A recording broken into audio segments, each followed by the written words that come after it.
Okay, so we're live. So, hi everybody. Welcome to the 15th episode of Celebrating the Brand Ambassador. I'm very excited to have with me Todd Richman and Jesse Estes. And I'm not going to introduce them. I'm going to have them introduce themselves because both of them have very interesting careers. So, Todd, I'm going to start with you. So, talk about, I know you're not a brand ambassador at the moment, but you have been. So, talk about it like your past and now your current, if you wouldn't mind. So, first of all, thank you for this opportunity. It's really exciting to be here. It's been ages since I've seen you, Elaine. I know, it's Jesse. so nice to catch up. Yes, absolutely. And Jesse, I've been a huge fan of what your family's been doing for a long time. It really shaped during my formative years in brand work what quality meant and integrity as far as products go. So it's fantastic to be able to catch up with you and have this conversation. Short and sweet.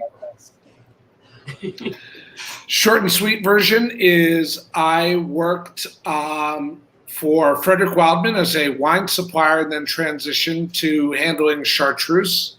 After that, I worked on cocktail development and education for Sidney Frank and their entire portfolio, leading with Jägermeister as well as Gegekan Sake, American Harvest Organic Spirit, Michael Collins Irish Whiskey. Yeah.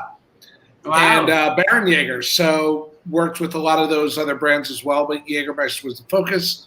Then I had the opportunity to work for Diageo for about 5 years, starting with the Masters of Whiskey and then into the reserve team. After that, I worked for a boutique wine and spirits distributor called Progress Wine Group. And now I'm currently the director of sales for Overproof, which is a technology company focused on helping create solutions for different aspects of the beverage industry, both suppliers and the hospitality side. I want to hear later on. I'm going to ask a question what those solutions are. So, because absolutely, it's like a big topic of solutions. I feel like there needs to be so many solutions out there. Absolutely. So, Jesse, tell us a little bit about yourself before you became the global brand ambassador. What you did and what you do now. Even though I just said it. Thanks, Elaine. Thanks for having me on as well, and Todd, thanks for the kind words.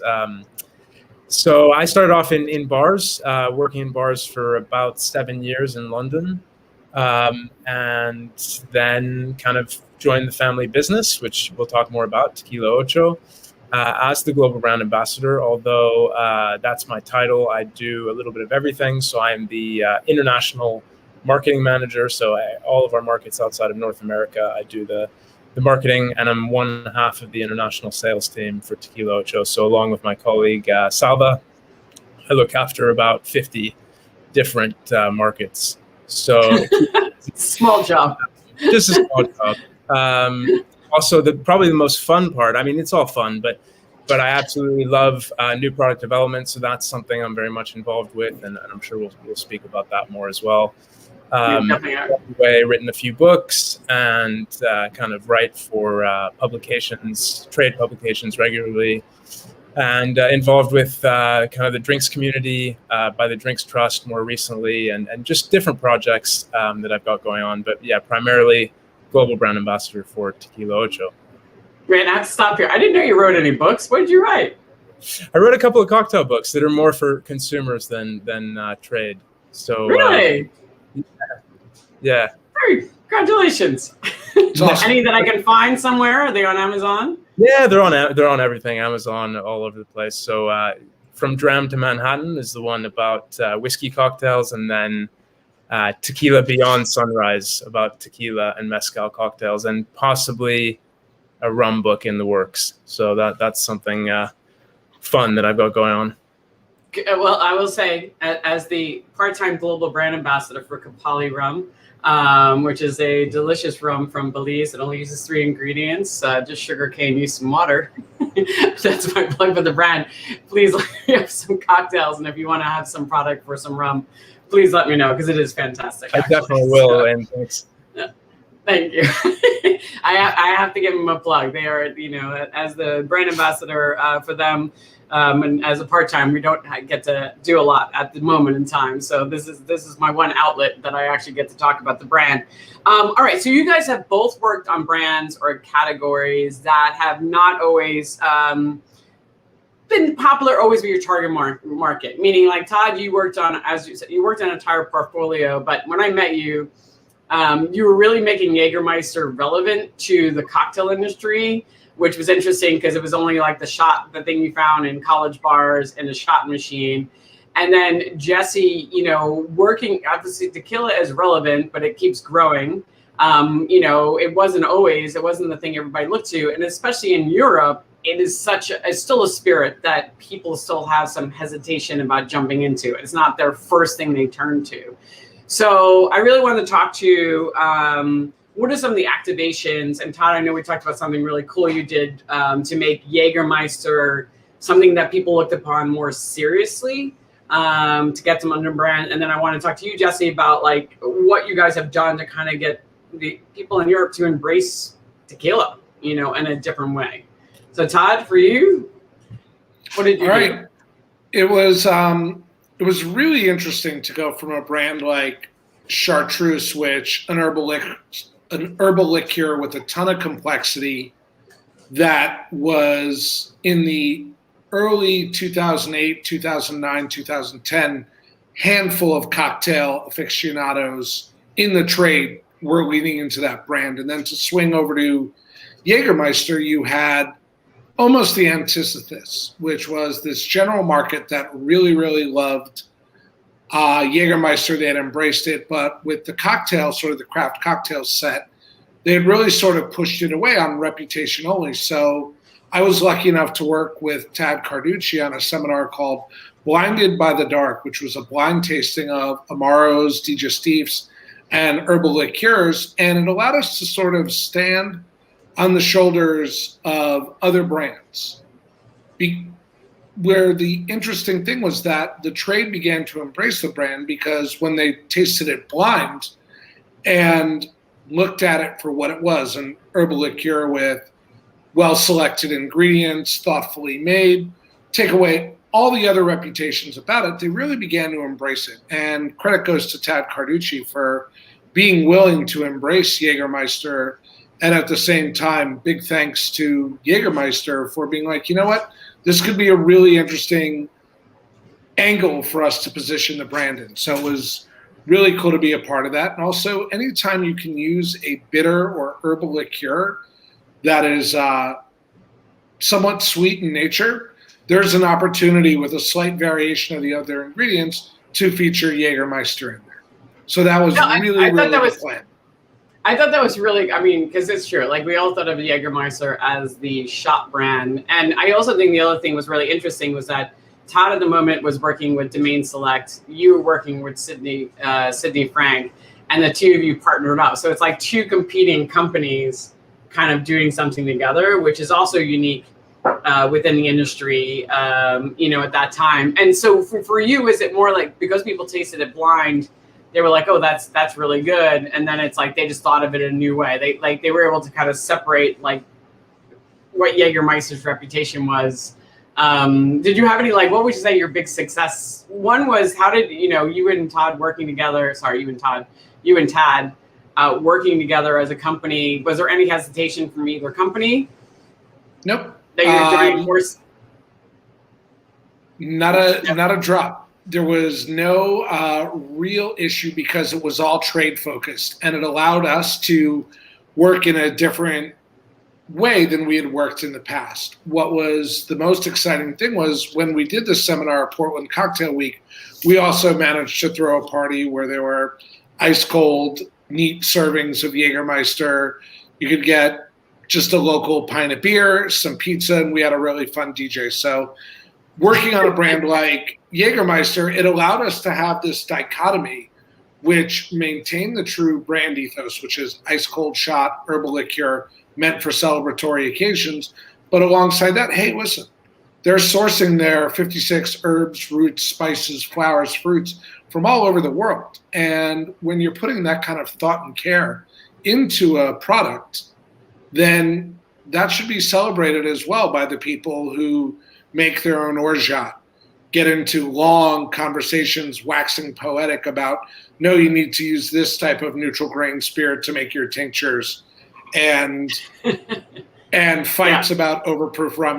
That demographic really started to lean into the potential of the brand. Now, did that mean that all these crafty cocktail bars were going to be sudden epicenters to drive volume? No. But it meant if I was at Swift around the corner from where we took Bar 5 Day, if I bought a round of Guinness and shots of Jägermeister, nobody turned their nose at it. Right. Because they understood what it was eventually. It was a very long process, but at the same time, it was a lot of fun. Yeah, and we're just curious. I mean, Jesse, do you ever work with other brands, or is it just within the Camarena family? No, I've only worked specifically with Tequila Ocho, rather than other tequila brands.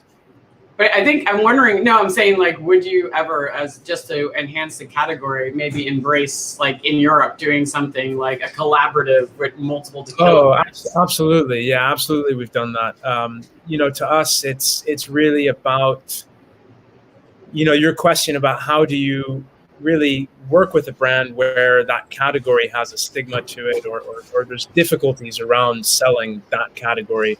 And we still do that today, even in a market like the UK, which is quite mature, the most mature for tequila in Europe, but still at least 10 years behind the US, let's say. But we still work with other brands because our whole goal is to elevate the category of tequila, and especially 100% agave tequila. And within that, we all benefit.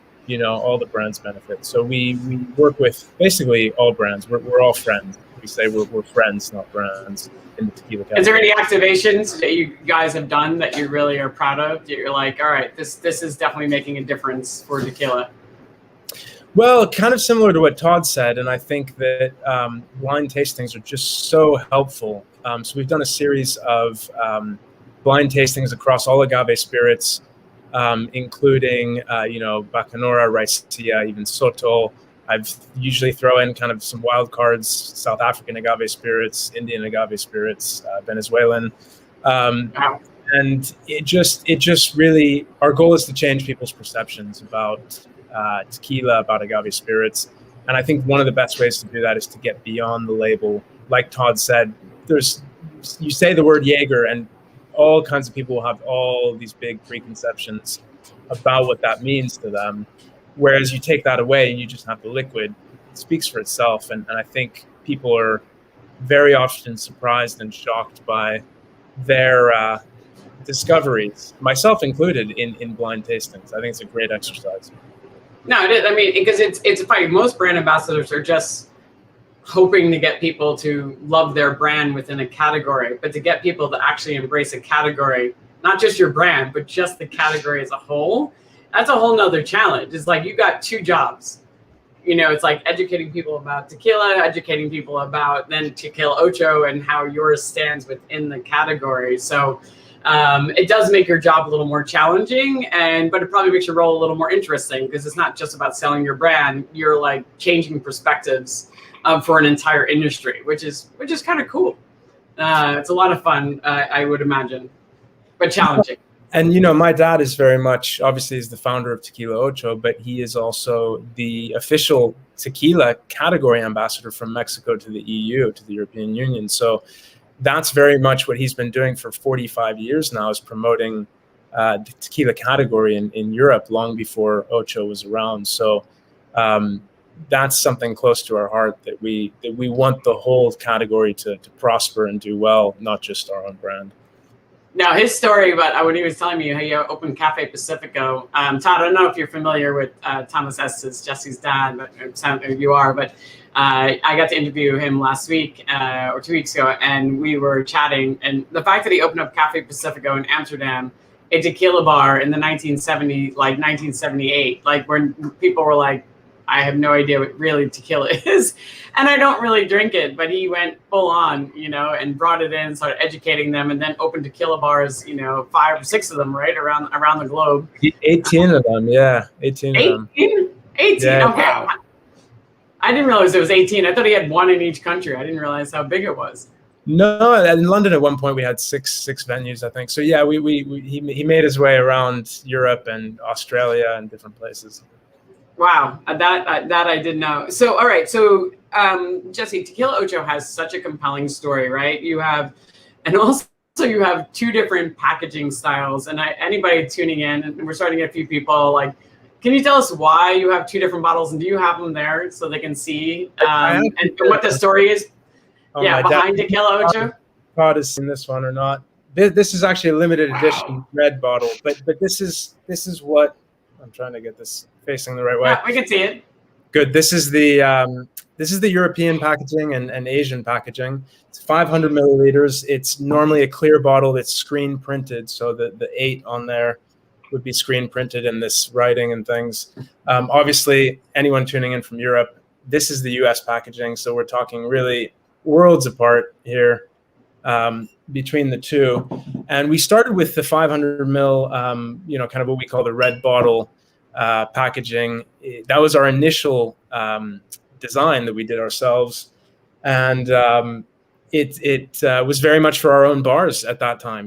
We were our own first customer, and we wanted something ergonomic for the speed rail and easy to use, and something that didn't have a label that would get kind of stained or ripped or wet and difficult to clean.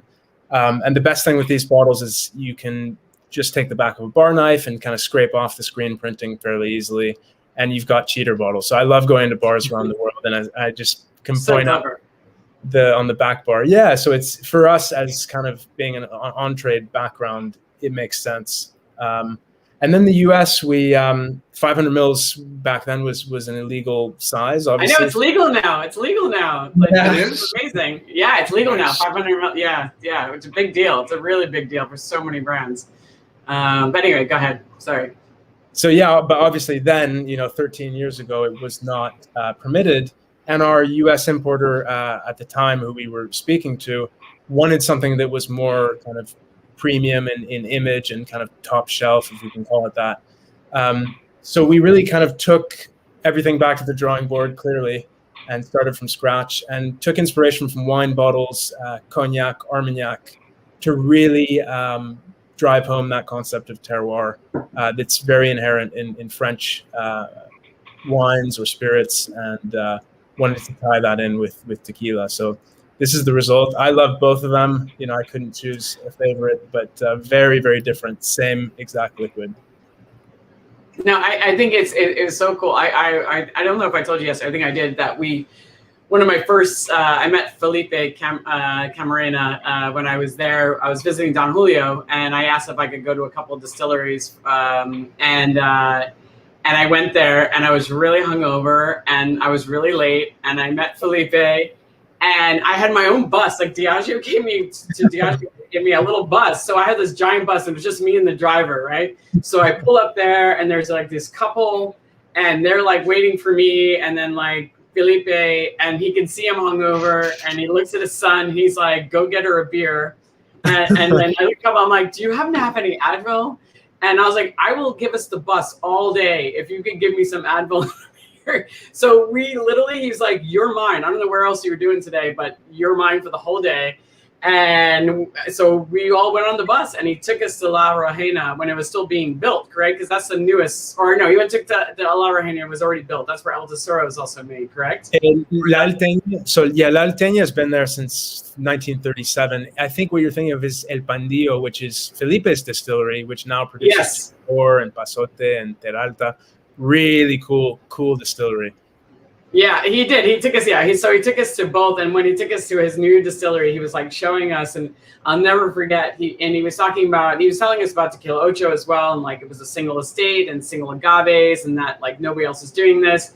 But I also remember being in his new distillery. It's still being built, and it's all about recycling water. And a giant bull walked into the distillery. I'm not fucking kidding you. Like all of a sudden I look up and there's a bull. He just wandered in the front doors. He was like, "Hello." Like I was like, "There's a bull in your distillery." He's like, "Oh yeah, he's in the field down the way." Most bizarre. But then he took me to the family home, and where is the dad family home. And he told me this crazy story about El Tesoro. He's like, did you ever see the green El Tesoro? And I'm like, did you ever hear this story, Jesse?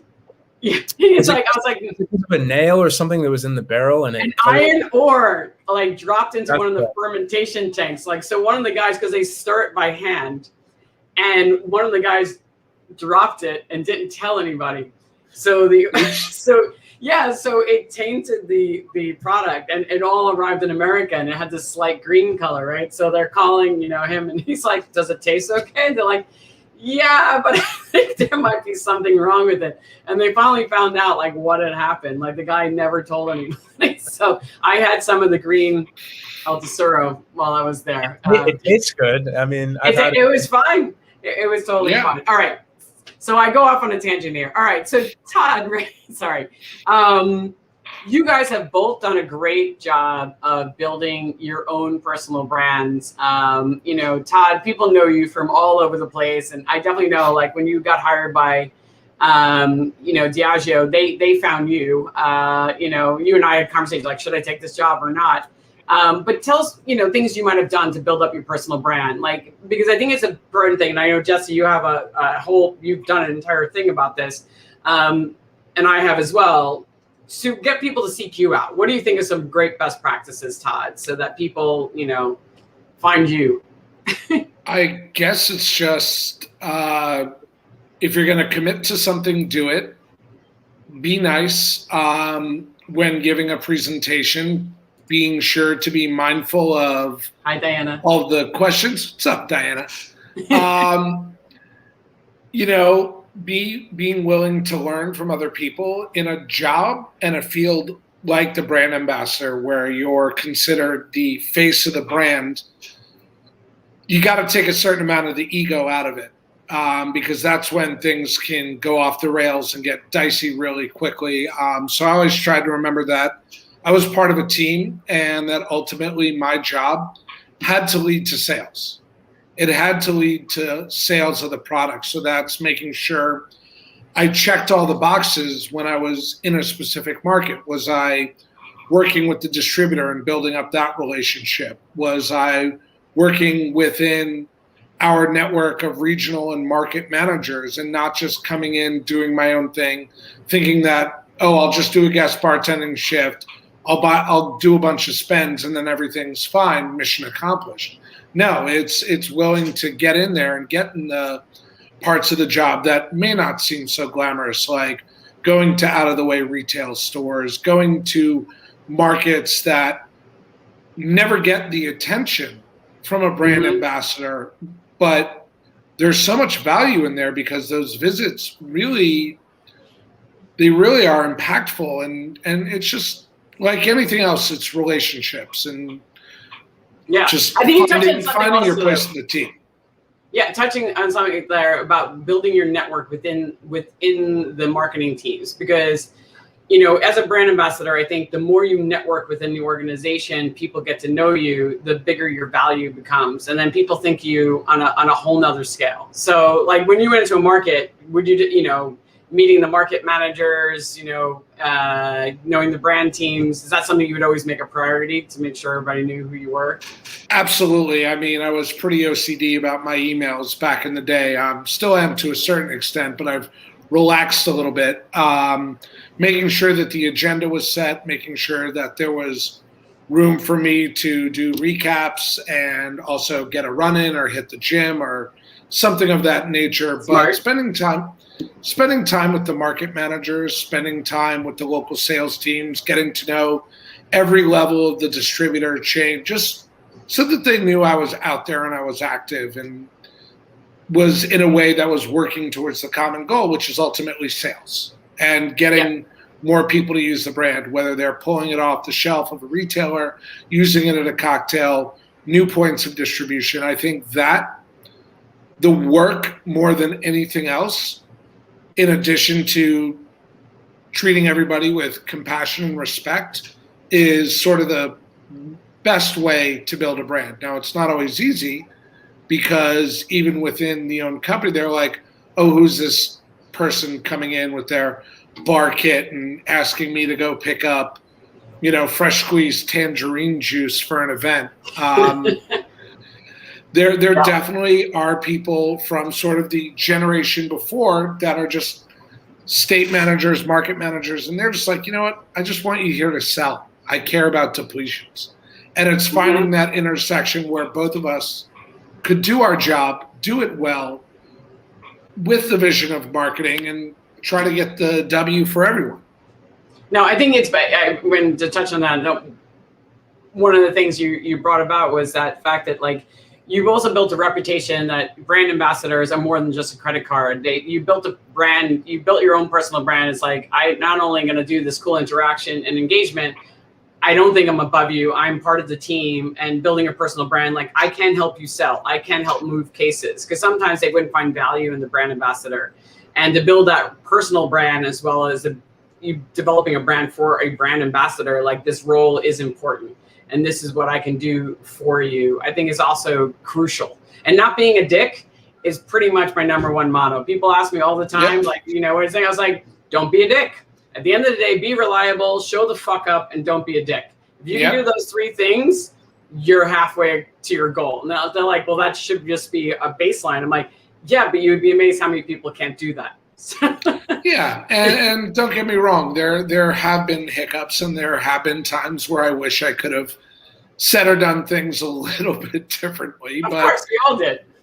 But much like they say in jiu-jitsu, if you don't win, it's not a loss, it's a learning experience. So there's that.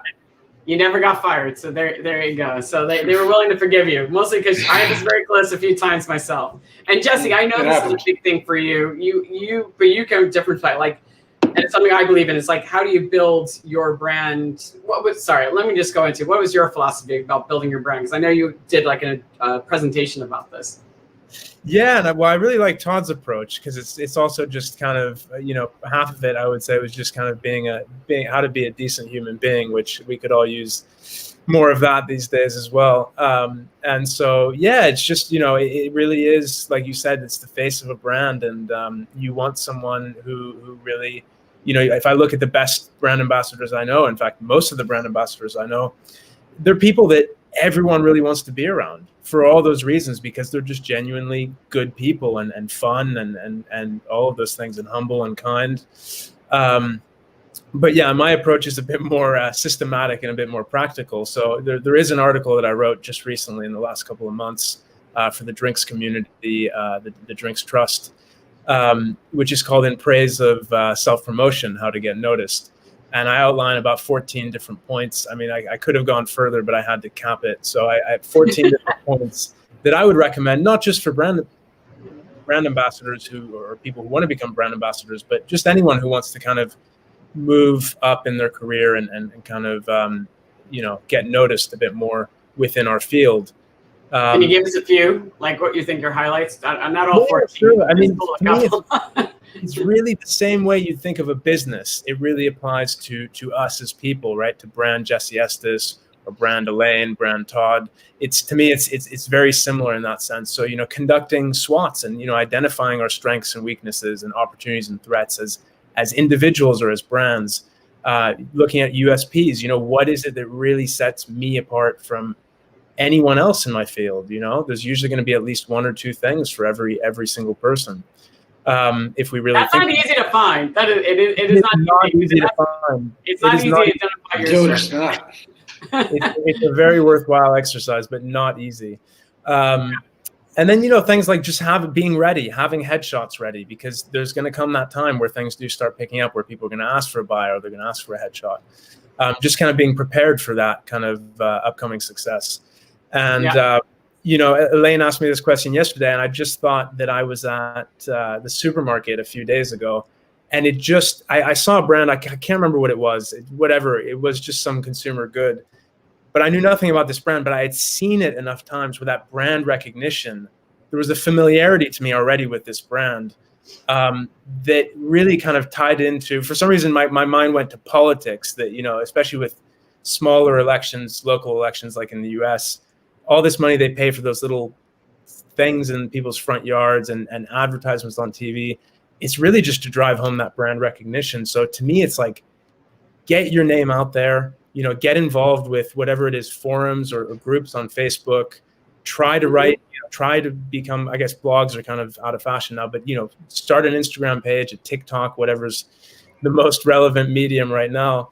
But put your name out there, because, if that CV comes across someone's desk, they're going to say, oh, I don't know Jesse Estes, but I know that name. I've seen it on Facebook. I've seen it at Tales of the Cocktail. I've seen it at BCB, wherever. And I think that brand recognition, that name recognition goes a long way. So, if you're interested, please read the article. I think there's a lot to say about this. And I really like Todd's approach, which is more human, I'd say. Mine's a bit more practical.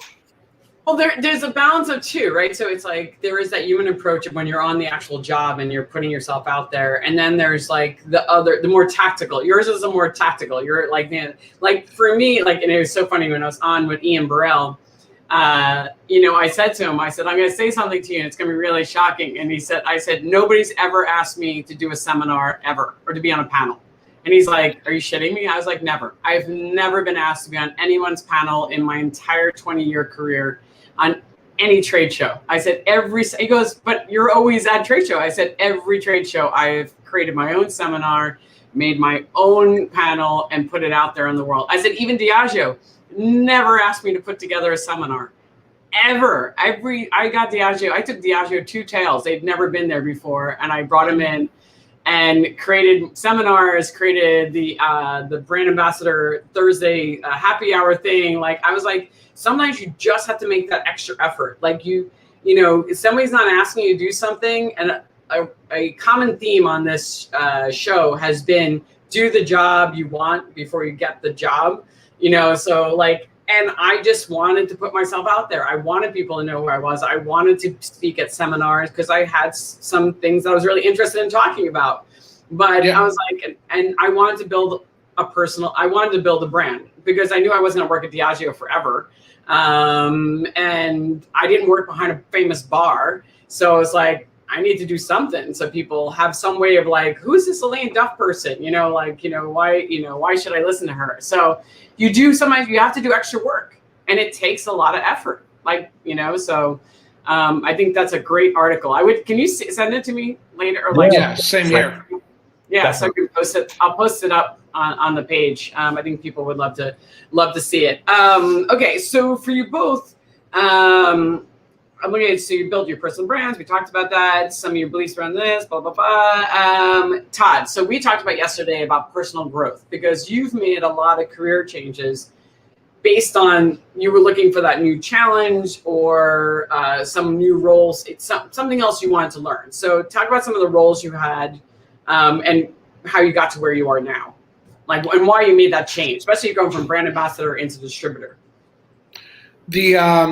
So working on brands and working on different brands, the goal was never to just sort of take a little bit and run. It was more, the positions happened organically and the opportunities happened organically, and that was really, really exciting. I took each job when I worked for Chartreuse. It was just sort of luck one day, because I was really focusing on the wines, and Chartreuse was just sort of this feather in the cap of an incredible portfolio like Frederick Wildman. So, once I was able to get an account list and realize that the people that were embracing this brand were people that I could only learn from, I could only learn a ton from, it was also this opportunity to say, hey, listen, you have these incredible, thoughtful, brilliant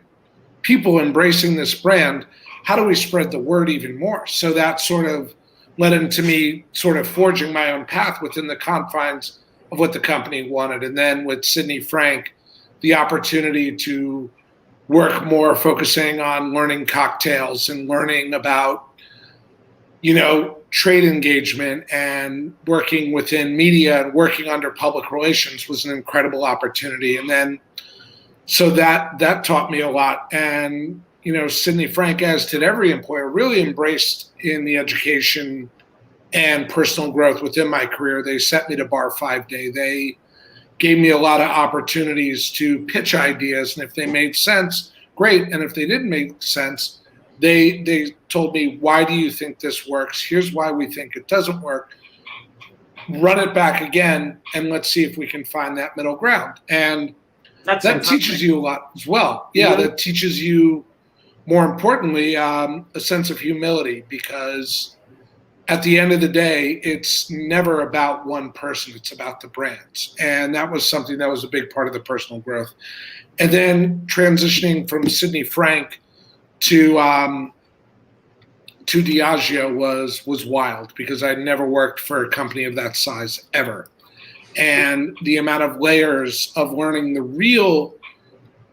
you get into the guts of it, and you learn things like media training and compliance. And when you're working for an agency, there are these, protocols with working with the client, and that teaches you not only how to find your path and stay in that path for all the right reasons, but also how to sort of navigate what can help everyone on the team. And that was really cool, especially working with the masters of whiskey and the reserve portfolio, which are some of the best brand ambassadors, some of the most educated brand ambassadors. I mean, you sit down and have a conversation with someone like Doug Craigle or Ewan Morgan or any of them, and the men and women on that team were and are still some of the brightest minds I've ever had the chance to work with. So just, you get to be a sponge, and that's really cool. And then I was going to stop you there. I'm going to stop you a second. I was going to say, I was always really jealous of the whiskey people, because, Jesse, you got to realize, within our company, working for Diageo and working within the agency, the whiskey ambassadors have been around for a long time. They got to go to Scotland. They got to work in the distilleries. They got the best education ever of everybody, right? So like everybody else were like scraping by, here's Tanqueray. That's it. Like, just like, this is gin or this is vodka. I mean, eventually we started expanding. Like, I used to beg, borrow, and steal to go to distilleries. I was like, oh, is a press trip going? I'll use my teeny. I'll come too. Like, I want to see the distillery. Like, yeah. So I still think it's one of the best education programs for brand ambassadors on knowledge, and what they allow them to do was incredible. So you were really lucky to get into that. Yeah, it was incredible. And then also we had an amazing, even a little local team where I got to work with people like Diana and Robert Pallone and, Rebecca Quinones, and just an amazing, incredible group. And it's just all these opportunities to contribute and learn and collaborate while having to go on your own path. And it teaches you a lot of independence within confines, and that requires a certain amount of discipline. And then I decided to get into sales on the distributor side, and that was really the one aspect that I had not done in this industry. And I think, personally, I believe everybody should work in a restaurant for at least a year of their life and work in some kind of sales job, because you really learn a lot about yourself when you're in sales. Like what? And you get real good at learning to handle rejection. You get real good at learning to put out multiple fires all at the same time, be they inventory issues, working on pricing, trying to help a customer who, may or may not have understood that a hard cutoff time means any orders after that time can't be accommodated the next day. They don't care. They've got a restaurant to run. They've got a retailer who needs special orders. So it's you bite down on that mouthpiece and get after it. You get it done, because that's what needs to get done. And when I decided to transition from that, I got an opportunity to work for Overproof. And I wanted to develop my leadership skills and do it in service of a company that has been working to create technology platforms to help the food and beverage industry, to help out liquor brands, to help out retailers. And that's been really exciting, because even though my title says director of sales, I've got to be out there in the field. I'm an extension of the sales team and another member of the sales team, in addition to leadership roles. Just because I'm in a leadership role, it means you have to be able to do everyone on the sales team's job as well as they do, and then roll it on up, as well as meet the objectives and the requests of the leadership and the C-suite team that I report to. And it's been a wild ride, and I don't regret a single decision of it, except maybe some of those 6 a.m. flights after late events the night before. Those I think we all toll. regret those. Those can definitely take a toll. And one quick question on the leadership, learning about leadership, which is, you either learn it on the job and on the fly, or, maybe you took some leadership courses, or you had a mentor. Did anybody, help you along the way? Did you have a mentor? Was you take courses? Learning management is interesting. Yeah, it's funny you say that. It's kind of a hybrid, all three. I looked up to the leaders that I've always had, and they always took the time to help me because, well, I ask a lot of questions. I ask a lot of questions because it's important. And then I look to people like authors like Brene Brown, who talk about leadership and vulnerability, and Ryan Holiday and his work on the Stoics. And then a personal sort of mentor of mine, kind of a hero, if this age is possible, is Jocko Willink, who, if you follow him on Instagram, it's just pictures of his watch, him getting up to work out at 4:30 in the morning, and his idea of leadership and extreme ownership. And those are books that I definitely recommend, because he took all of his applications from the military and helped translate them to where people who work in sales, marketing, development of any kind can take these strategies of extreme ownership, decentralized command, managing up and down the chain of command within a company of various size, and use it to help everyone achieve their goals. So I kind of just put it all together. I want that list. I want that list, and we'll put it up. And you said the Stoic philosophy, yeah, as well. Yep. Ryan Holiday and the Stoics. It's brilliant. It is brilliant. I read one every day. Philip actually recommended it to me, and you can read one every day. They're really short. If it's the same one, it's like really short passages of like different Stoic philosophies, and then translation. Jesse, it's very good. I'll check it out. I'm going to add that to my list after this. Yeah, Todd's going to send us over the list. I'm going to put it up there, which I think is amazing, because the leadership thing is definitely the next role for so many people. It's getting up to that chain of command, and I think I commend you, Todd. You've gone so far since I have known you. It's such a different role now, working for a startup. I just commend myself, so I work for myself. It's just me commanding me, and it's some days it's tough. It's not always easy. All right, so Jesse, I really want to, because Tequila Ocho is a family-owned brand, right? It's founded by your father, Thomas Estes. He's one of the most famous tequila people in the world. It's created by the Camarena family, which is one of the most respected tequila families in the world. And I wanted to make sure I read this correctly, because I wrote my own question, but it was a good one. I'm assuming the heritage has a little bit of pluses and minuses for you, because it must be a little bit of pressure, right, to work for something like that. So I wanted to talk about some of the cool things, because obviously working for the brand and being family owned, you probably get to do things that other people might not be able to do if they're just a brand ambassador. So from like product development and things of that nature. I actually found one of his products the other day, and I was very excited. I don't have it here with me, but it was the new CAS program that I didn't realize Jesse created. So talk about that. Like, what are the positives? Yeah. Yeah, I mean, there's a lot of positives, and just, the relationship aspect with my dad of getting to work together. And of course, this is something that, I think we were both aware in the very early days that could go either way, but I think it was overwhelmingly a positive experience for both of us to get to, have the father-son relationship and also kind of work together in a professional setting. So for me, it's been a really great experience.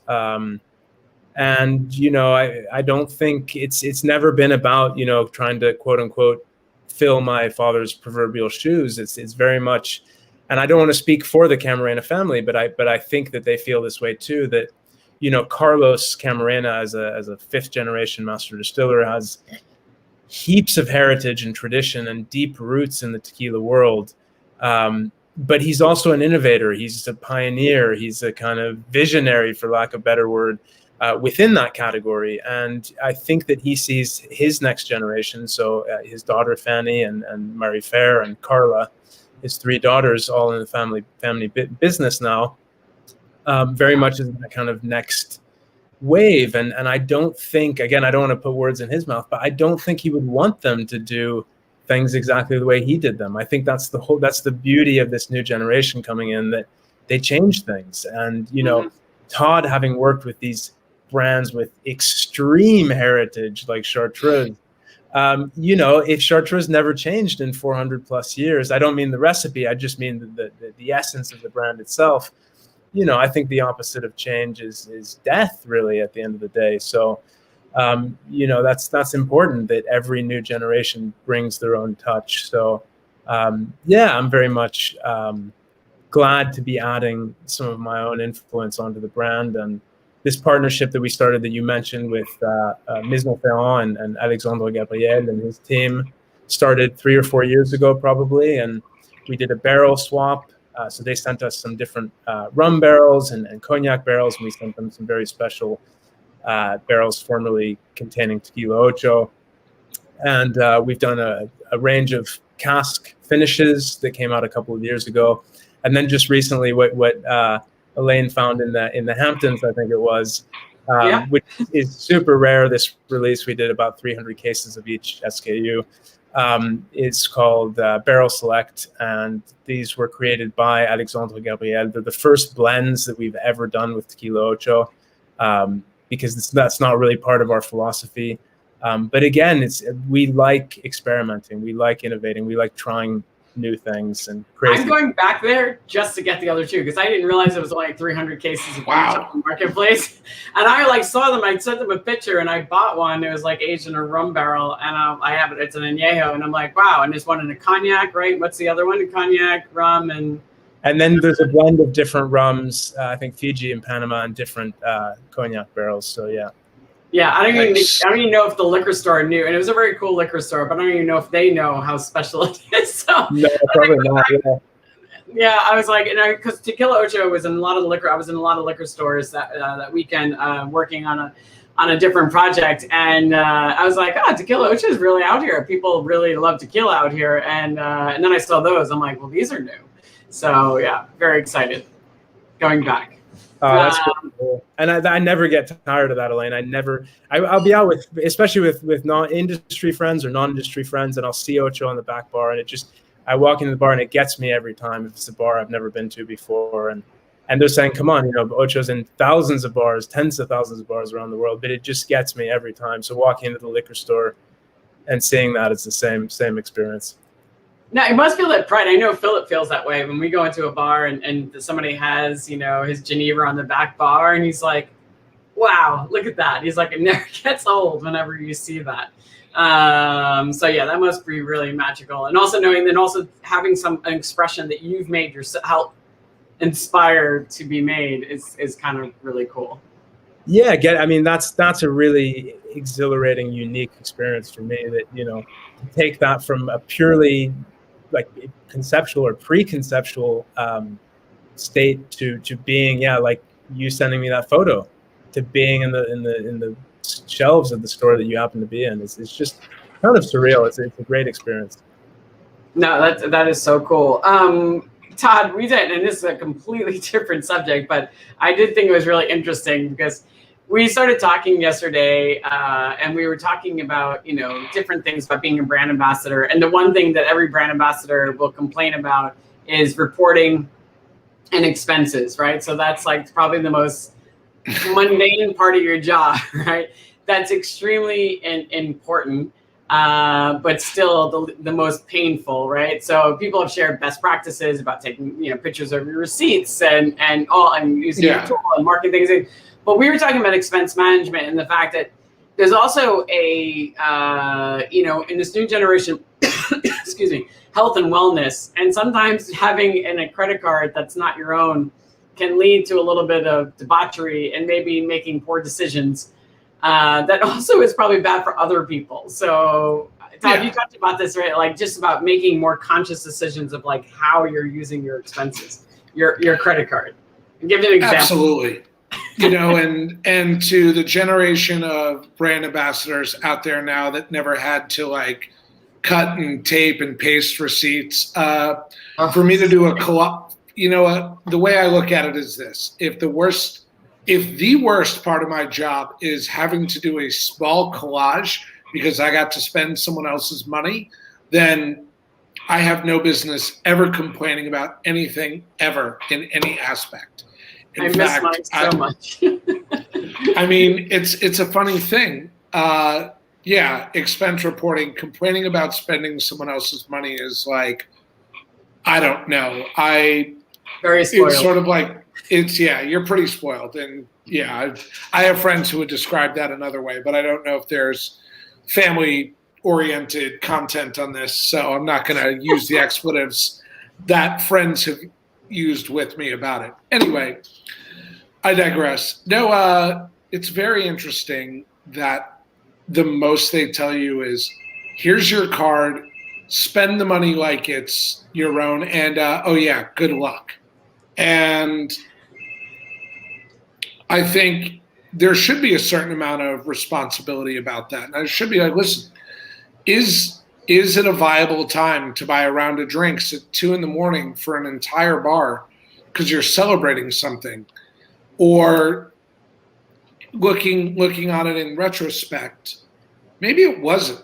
Maybe I didn't need that. Maybe they didn't need that. Maybe I hadn't read the room when I bought those rounds of shots or beers or drinks or whatever. And maybe it was a better time to use that earlier in the evening. Sure, maybe there was less of the grandstanding and sort of the smoke show that comes along with being able to stand on the bar top at Aaron Rose and buy everyone a round of shots in there at 2 a.m. when probably there was a handful of people who didn't need that, who didn't want that, but got caught up in the tsunami, as it were, of this hype and this frenetic energy. And maybe it's like, maybe you could have used that money a little bit differently, because getting the text the next day, and I'm sure it's happened to all of us, was saying, oh, that last one really put me over the edge. Like, you never want to hear that, because that's sort of it's the counter to what we're trying to do with the brand. And in that situation, it becomes more about the ego of the brand ambassador versus the actual what's best for the brand itself. And it took me a little while to learn that, because as much fun it is to have a good time, and you're given sort of this unbelievable literal wealth that you get to walk around with in your wallet and take pictures of your receipt and put it in a recap. There's definitely a lesson in there, and that lesson is just take that minute to pause and think about, really try to have a plan how you're going to use your company's money, because when brand ambassadors come back and they come back into the field and they're active again, and we're sort of through this pandemic, everybody's going to be watching their bottom line a lot more than they were in the past, and really in the heyday of things, in that sort of 2000, pretty much up until 2020 was sort of the high time for brand ambassadors. You were just riding this incredible wave that you got to do this for a living. And if I were leading a team of brand ambassadors, that's what I would tell them. I would say, listen, if you don't think someone's going to be watching your every move, then they will. They are.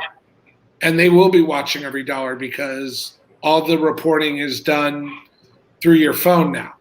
So technology, while it can be your ally for convenience sake, you bet your ass that it could also cause someone to have a lot to explain. Yeah. So start building that discipline now.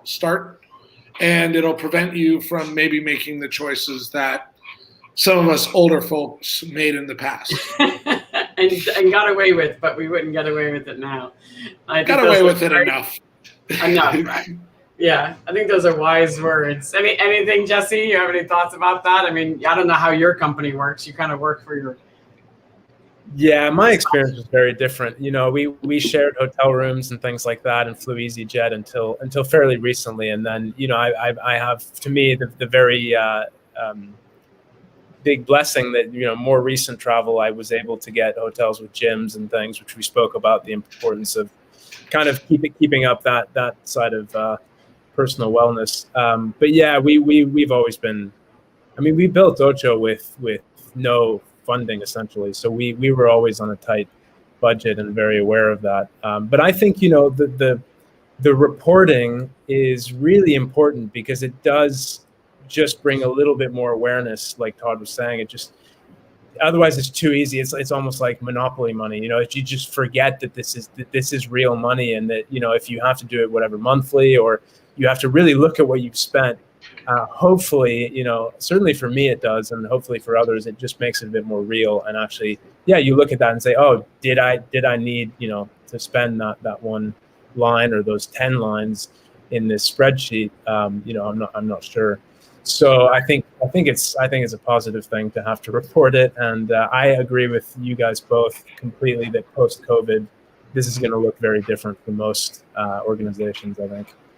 Yeah, no, accountability is a big thing. You got to give it, and especially for those who are might be younger and don't have their own brand, where it's their own money you're spending out there in the world, and you're spending something else. It's like being accountable for where you're spending, what you're doing with it, and somebody kind of checking in. I remember when I was managing brand ambassadors before I actually became one. I remember calling me. I'd look through their receipts and they'd be like, I'd call them out on shit. I'm like, yeah, why are there 16 other brands on here and one of yours, and you bought an entire round? And I get that happens once in a while, and I was like, it's fine, but it should not be the norm. Just calling people, I'm like, you need to be more. And I think as a manager, you do need to let your brand ambassadors know you are looking sometimes. So, because if nobody's paying attention, then of course people suddenly, they're like, nobody seems to give a shit, so why should I?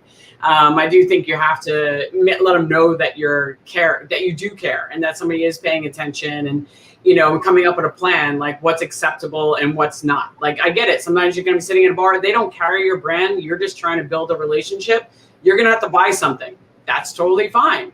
But if you don't give them guidelines, I've had brand ambassadors sweating to me. I didn't know what to do. I was sitting at the bar and I bought a thing and they didn't have our brand. And I'm like, it's okay.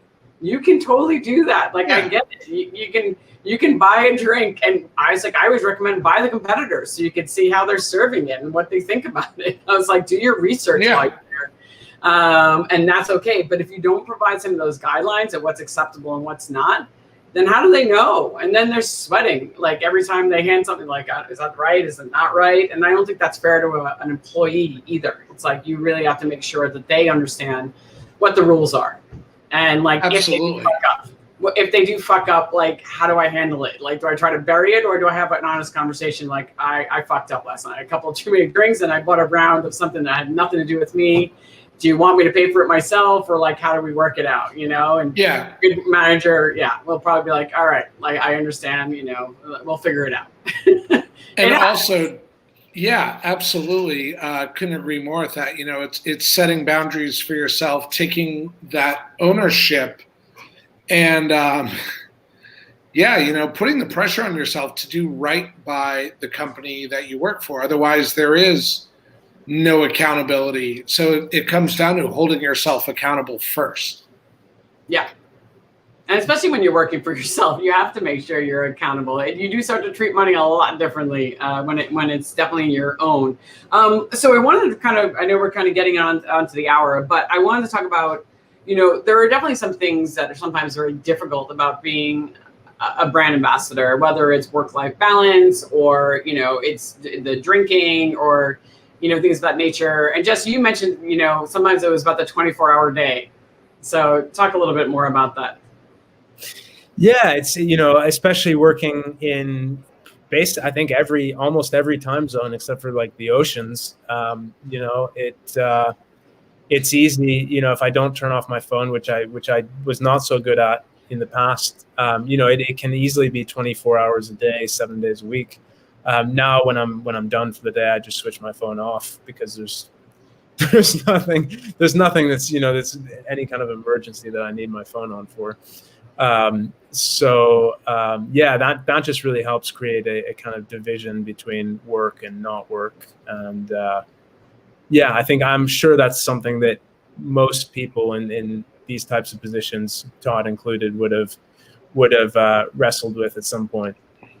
Yeah. I mean, Todd, do you have like a ritual or anything like your end of day or beginning of your day? Like, how do you maintain?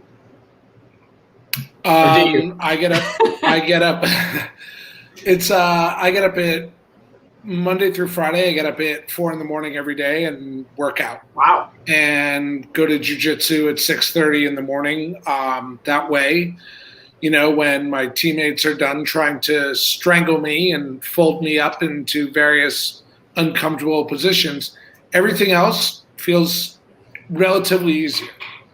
And I don't drink during the week at all. I don't go out during the week anymore. And even there were times where I would try different sort of supplementation or fasting protocols when I was working, or different nutrition plans when I was on the road a lot. And I also limited red eyes.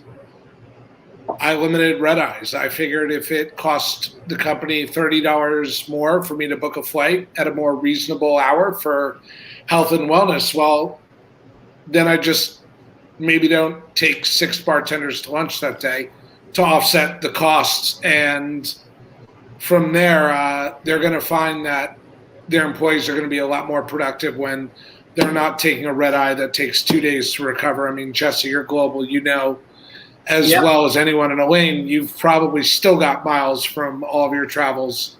Oh yeah.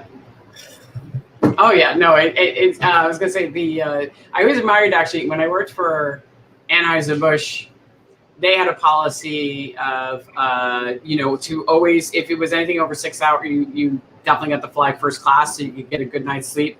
They would not. They were very stringent. Like the amount of money we could spend on a hotel, how much money we got for a day for food.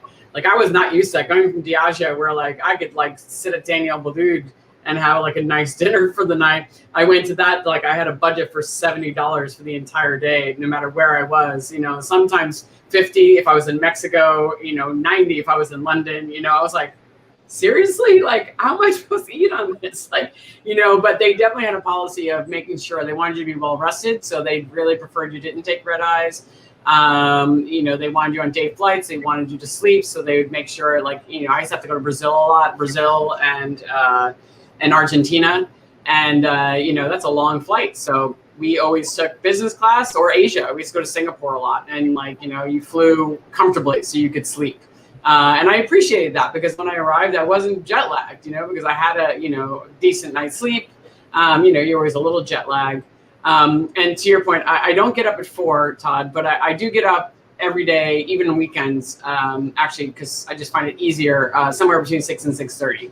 And I get up at 6:30, I meditate, and I write my gratitude list for the day. It just helps, it sets my mind. And at the end of the day, depending what day, but most days, I used to end it during COVID, really when the pandemic was heights, it was martinis at 6 with Philip. I've gotten healthier and a little bit healthier. And now I go to the gym because gyms are open again. So I go to my Pilates reformer class at like 5:30, 6:30. So that's how I end my day. I don't like working out in the morning. I used to, and now that's like my prime working hours, between like 6:30 and like 11 is like, I shut myself off in the room and I get so much done. But I do think having those rituals do keep you, on a routine, and also allows you to be more productive. Jesse, do you have any routine that you have, or? Yeah, same as you guys. Exercise to me is key, and I'm not a morning person, so I'm the opposite of Todd. And I think to me, it's like at the end of a long day, it's like my reward. So I get to go to the gym, or whatever the constraints are, get out and skip rope, or go for a run, or whatever it is. So that's like my reward for a good long day of work. Yeah, nice. No, I think it's really good. I mean, I'm still Todd. I'm not like I'm one of those where I go to the gym, I come home, I still have a martini. But it's like my reward to myself for going to the gym. It's like if I go to the gym, I can have a martini. There you go. But that's just me. All right, so we're gonna wrap it up. But any last minute advice for anybody who wants to become a brand ambassador or maybe is one now that you're like, hey, learn from me. Like, if you had any words of advice that you'd like to end with, I'll start with you, Jesse. Oh, sure. Well, besides reading my article, obviously, right? Obviously, yes. But no, I just, I'm kind of, for some reason, it's just stuck in my head of this thing of just putting yourself out there. Of course, like you guys said, showing up and just being a decent person, which is, I think, applies for any job, really, I think. But just putting yourself out there and getting involved. And knowledge is, I guess we didn't really talk so much about knowledge, but just there's so many resources out there that are free now, and there's scholarships, the WSET and things like that. So knowledge is huge. And I think if you have that knowledge and you're really kind of shouting about yourself, putting your name out there, then people will notice. And, then that's when, not only do you get more of that name recognition when you do apply for a job, but people may even say, I love what this person is doing, and just kind of approach them to directly to hire them. So I think, knowledge and putting one's name out there is the kind of two main things I would put forth. No, I would definitely, and actually I will take a step back since it's my show. I can stay on as long as I like, but you guys probably have things to do. But I was going to say, to the knowledge point, because Todd, you talked about this yesterday, and I think it is important for a minute to talk about, we talked about, Todd, the fact that like you can work on anything if you understand how just like spirits are made. And Jesse, to your point, where like there's so much stuff out there, and just taking courses of understanding how distillation works and fermentation work. And Todd, you said it really did help you even jump into wine, right? Yeah. Because you understood the process. And I will say, for anybody like the WSET for me was definitely, I had taken Bar 5, which how I started off my career, and I knew nothing. And Todd, and you and I talked about the fact that we were in like with legends in our class, like people like, killers. Like things like that. And I had people next to me like Jim Meehan. I was like, all right. He's like smelling things like blind. And he's like, so this is Bacardi. This is this brand. And I'm like, I don't even know what fucking spirit that is, but okay. Like, it's so new. And I think once you do have those fundamentals, and now that I've taken the WSET level 3, it definitely opened I now, after 20 years, really understand distillation at a very geeky level, and fermentation and aging and all that stuff. And I highly recommend it. It does allow you to talk about anything, because once you understand those, then it's like everything just has its nuances. Every spirit has those nuances, and it makes you a better brand ambassador. Would you agree? Absolutely agree 100%. I think, to sort of tie that into what you asked Jesse about advice for future brand ambassadors, I mean, the core tenets really are study your category, study your brands, be prepared for everything from a 45-minute presentation to a 30-minute elevator pitch to, hey, I've got 5 minutes next to a stranger at the airport. I'm ordering my brand.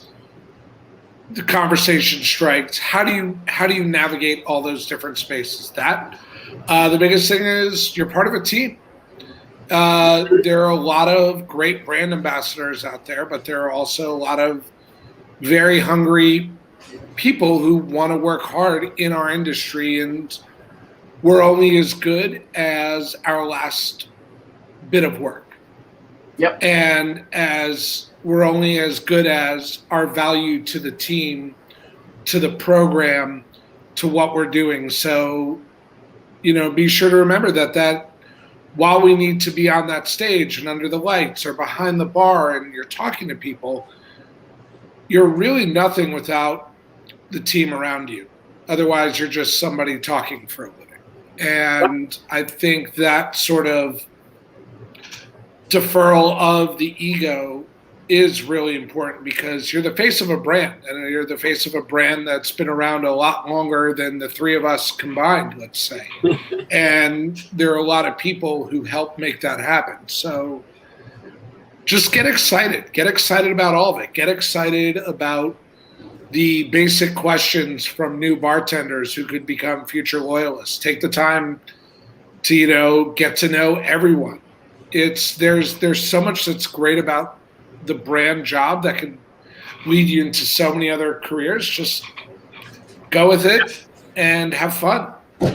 Yeah, absolutely. I think networking is really key and getting to know people. And, I think one of the things is like getting to know people, because sometimes you're at an event and there's so many great people in the room, right? But really spend time with the people that you're with. Like if you're having that conversation, just stay in that you'll see those other people again. It's fine. Yep. You don't have to get to know. It's something I learned later on in life. It's like, like there might be somebody across the room that you've been dying to see, but if you're in that conversation with somebody and you're having, because we never know if we'll ever see that person again. Life is short and weird.